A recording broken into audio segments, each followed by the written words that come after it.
Tonight, the snow flags across KELOLAND are being lowered to half-staff to remember former President George H.W. Bush. The former president passed away at the age of 94.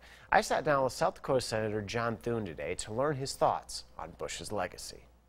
Whenever a person of historical significance passes away, a natural question that arises is how history will remember them. But I think the way a lot of people will see him is in the light of a father, a grandfather, a great-grandfather.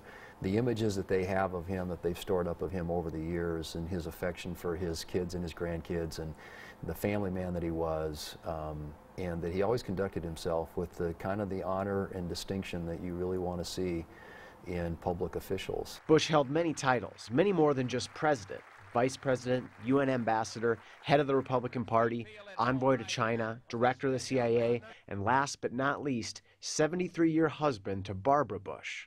Another title? Maybe a throwback.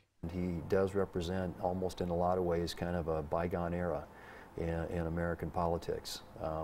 But again, a great role model, an example for hopefully young leaders today who at least are paying attention to those who have come before. He describes Bush as a leader who understood you can speak the truth, but do it in a kind way. You didn't have to be harsh.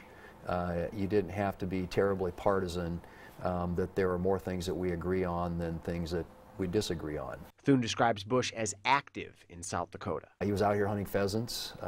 He was fishing in the Black Hills. I mean, he was a guy who I think really appreciated South Dakota and certainly recognized its importance in terms of the politics of our state. Bush is set to lie in state in the Capitol Rotunda in Washington, D.C. from Monday night through Wednesday morning. I think he will stand out as just a really decent human being and somebody who was motivated by all the right things. You know, he was a principled individual who cared deeply about this country and about its future and wanted to make a difference. Coming up, we'll find out how the country is planning to honor the late president. Also